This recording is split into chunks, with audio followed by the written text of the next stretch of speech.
자, 윤석열 대통령 결단을 내렸습니다. 국민의힘에 비대위로 전환하라라는 의견을 전달했다고 하는데요. 국민의힘에서 지도체제 개편 이야기가 나오는 좀 기이한 상황이 됐습니다. 여당은 비대위를 졸업하고 야당은 비대위를 졸업하고 여당이 비대위 체제로 가는 초유의 상황이 될 가능성도 있다는 거죠.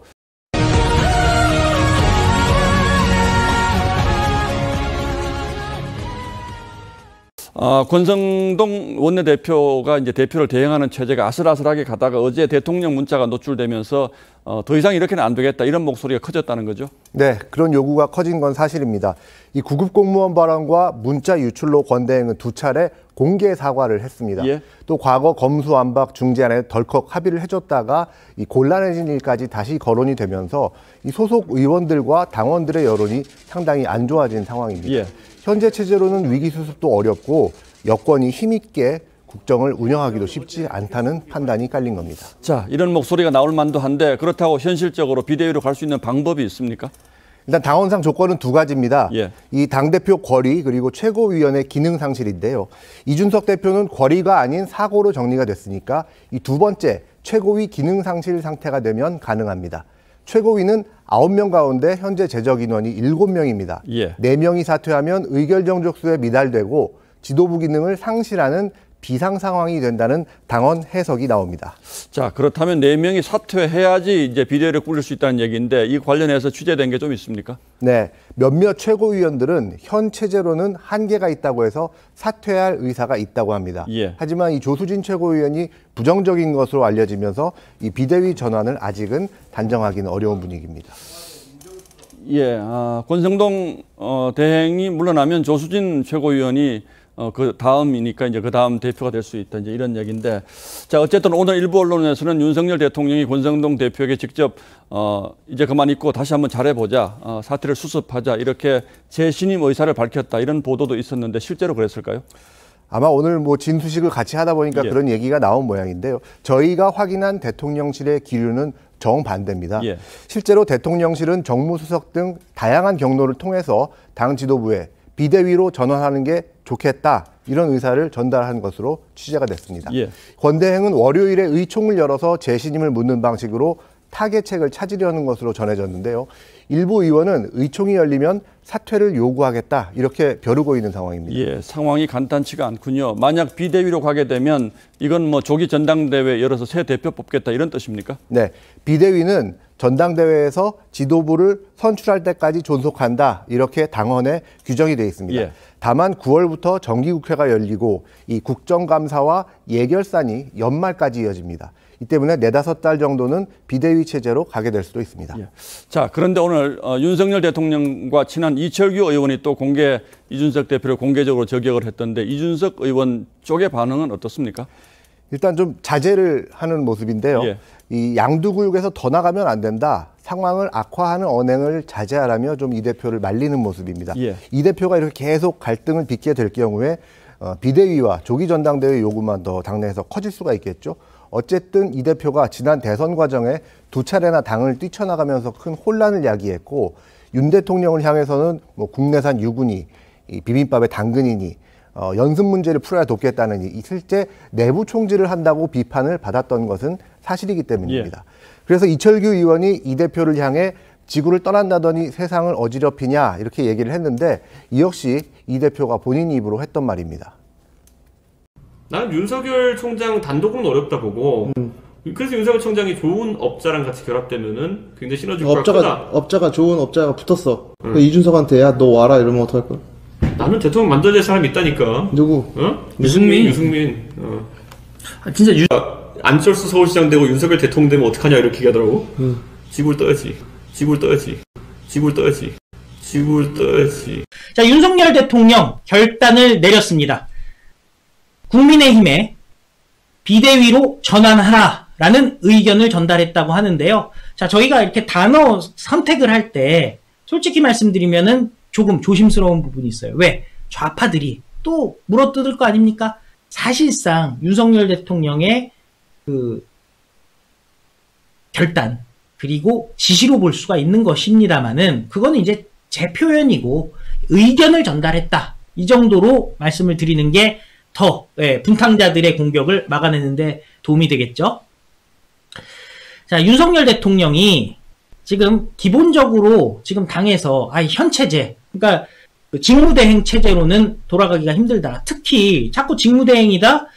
대표의 거리가 아니라 사고고 대표 자리를 유지하고 있고 직무만 정지됐다. 이런 식으로 자꾸 해석을 하다 보니까 이준석이 전국을 돌아다니고 소위 말하는 이핵관들이 뭐 당원 모집하고 당원들과 소통하는데 그게 뭐가 문제냐 이런 식으로 자꾸 얘기를 하고 있기 때문에 이런 식으로 지금 상황이 유지되는 것은 부적절하다라고 윤석열 대통령이 판단한 것 같습니다.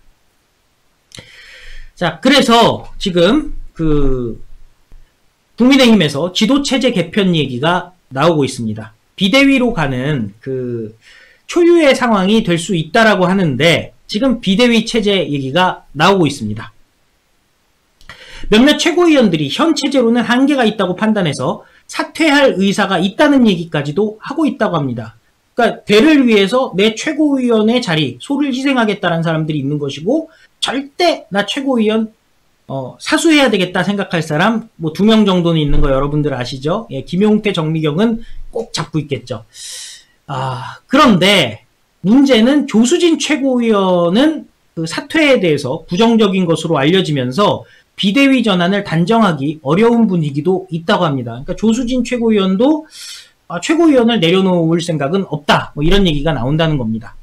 일부 언론에서는 윤석열 대통령이 권성동에게 신임 의사를 밝혔다는 보도가 나왔는데 실제 대통령실의 기류는 이와는 다르다고 합니다. 권성동은 월요일 날 의총을 열어서 자신에 대해 재신임을 묻는 방식으로 타개책을 찾으려는 것으로 알려지고 있다고 합니다. 그런데 일부 의원들은 의총이 열리면 권성동의 사퇴를 촉구하겠다라고 벼르고 있다고 합니다. 자, 그런데 지금 대통령실에서는 지금 상황에서 빨리 비대위로 전환하는 게 낫겠다. 이런 얘기들이 나온다는 거죠. 비대위로 가게 된다면 결국 조기 전당대회를 전제로 한다는데요. 비대위는 전당대회에서 지도부가 선출될 때까지 존속한다고 당원에 규정돼 있기 때문에 돼 있습니다. 그래서 가능한 빨리 전당대회를 해야 되죠. 그렇지만 9월부터는 정기국회가 열리기 때문에 국정감사와 예결산이 연말까지 이어진다고 합니다. 이 때문에 4-5달 정도는 비대위 체제로 갈 수도 있다라는 얘기가 나오고 있습니다. 참, 여러분들은 어떻게 생각하십니까? 그러니까 지금 그러니까 대통령실에서는 빨리 비대위로 전환하는 게 낫겠다. 권성동도 그 내용을 듣고 권성동도 사실 당대표 직무대행을 내려놓기가 싫은 생각이 있잖아요. 그러니까 월요일에 의총을 열어가지고 본인에 대해서 재신임 여부를 묻겠다. 요게 지금 이준석이 분탕치는 상황에서 당이 흔들려선 안 되니까 나한테 재신임을 해주겠지. 그리고 아전인수격으로 윤석열 대통령이 고생 많았겠다라고 권성동한테 얘기를 했다라는 얘기가 오늘 나왔죠. 오늘 정조대왕함 진수식에 윤석열 대통령이 권성동과 참석을 했었는데 그동안 고생 많았다라고 얘기를 해줘서 권성동에게 힘을 실어준 것 아니냐라는 지금 말이 나오고 있습니다만은 막상 대통령실에서는 비대위로 가자 이렇게 얘기를 하고 있다고 합니다. 여러분들은 어떻게 생각하십니까? 그런데 지금 댓글 아주 중요한 댓글이 올라왔어요. 하지만 그럼에도 불구하고 별의 시간을 운운하면서 한동훈 장관과 윤석열 대통령을 사이를 이간질하려고 하는 자 있죠. 할배인데요. 평생의 직업이 비대위원장이었기 때문에 비대위 체제로 전환한다고 한다면은 또 손들고 전화가 오면 손은 딱 들어놓고 전화가 오면 내가 할지 말지 판단을 할 텐데 이런 얘기를 할 수가 있겠죠. 이것 때문에 오늘 홍준표 대구시장이 명확하게 딱 집어서 얘기한 게 아닐까 싶은데요. 자, 오늘 이준석이는 경주를 갔다고 합니다. 그러면서 억울하다고 기자들에게 메시지를 전했다는데요. 이렇게 얘기하고 있다고 합니다. 기자들과 얘기를 했는데 비공개를 전조로 얘기를 했지만은 큰 틀에서는 이준석 스스로의 행동과 발언이 과도하게 해석되고 오해받는 것에 대해 답답해한다라는 얘기, 억울해한다라는 얘기들을 그 기자들이 전하고 있습니다. 아니, 제발 좀, 예, 이제는 조혜진까지도 자중자애해야 된다 얘기를 하고 있는데 이제 또 경주 갔죠. 예. 제가 말씀드렸죠. 경북에 왜 시간을 자꾸 들이느냐. 본인 입장에서 지금 그 유승민과 함께 탈당을 해서 창당하고 총선 때 돼서 다시 단일화를 할지라도 예전처럼 수도권을 내놔라가 아니라 영남을 내놔라 한다는 거예요. 분탕과 그 역선택을 통한 그 여론조사 지지율 유지는 서진정책이라고 얘기하면서 호남에 공을 들이고, 그 말도 안 되는, 자기가 뭐 동네 후보도 아니고 호남에서 나올 것도 아니면서 공약사항을 얘기하면서 지지율을 유지시켜가는 형태를 보이면서 막상 나중에 공천은 TK에서 받으려고 한다는 거죠. 그리고 저 움직임이라는 게 뭐냐면요, TK에 있는 탄탄한 국민의힘의 기반을 해체하기 위해서 저렇게 움직이고 있는 겁니다. TK는 TK의 아들인 본인과 유승민이 먹겠다. 그리고 PK는 우리 태경이 형이 있지 않느냐. 이게 이제 저자들의 입장인 겁니다.